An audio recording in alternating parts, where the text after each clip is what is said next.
As I'm sitting here with a good friend of mine, Jason Carter. How are you today, Jason? Doing fantastic. Thank you for taking some time out just to chat with me a little bit. I'm excited that you're going to be coming to our church, speaking to us next Sunday, August the 30th. Where are you from? Tell us a little bit about your life. So presently I live in Shaker Heights, Ohio.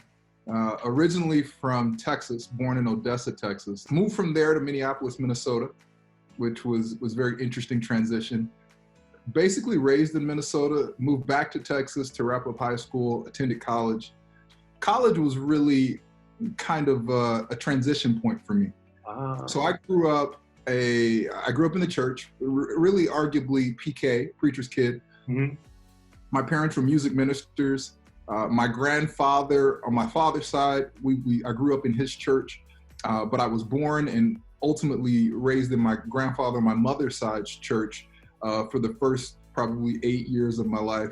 Both of them raised in the Baptist tradition, and so that weighed very heavily on me. My brothers and I always talked about wanting to go into the ministry in some capacity.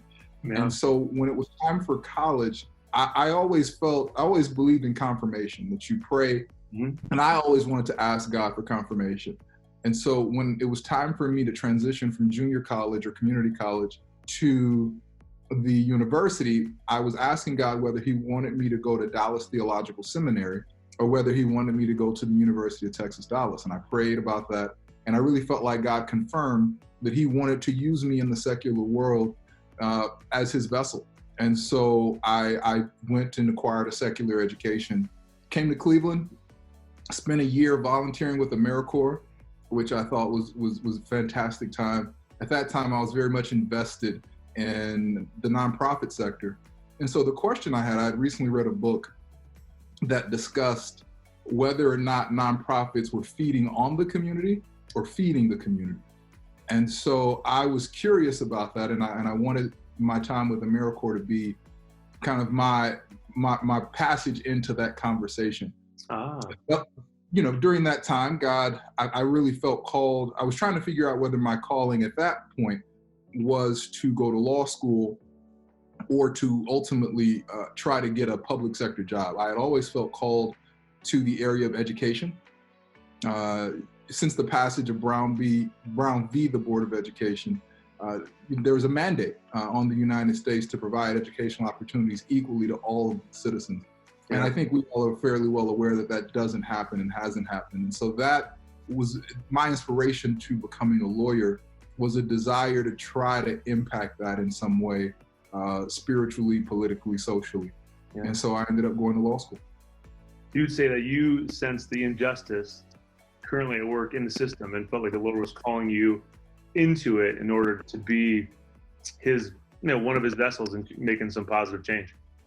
Yeah, I think that as Christians, we have a duty to show God's values in secular spaces.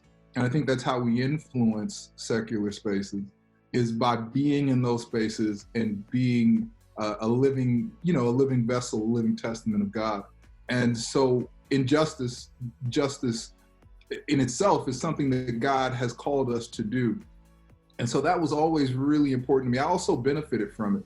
I benefited from the value of an education, and I could see in the varying different places I lived, the how people were impacted by it. We moved a lot. I grew up poor. And so I was never in one school for more than 2 years of my life. And so I always had a vastly different experience. And I could see the different opportunities from school to school, from community to community that were available to individuals, and the impact they had on those communities. And so it was very important to me to do that. Jason, I'm so glad that you and I are friends. I'm so glad that we can have dialogue and that we can talk about kingdom issues and how they play out in our everyday lives from different perspectives, from different experiences, but both with a very unified heart. So I'm so grateful to know you, and I'm so grateful to have you come into the MAC here on the 30th to speak to our people just about the beauty and the power of the grace of God. So thanks for being a part of that. Thanks for being a part of my life and my friend. And again, I'm so grateful for what God's going to do in our lives and through our lives, and just how we add value to each other. So thank you for that, and I appreciate it, and I look forward to having you at the MAC. Perfect. Well, thank you.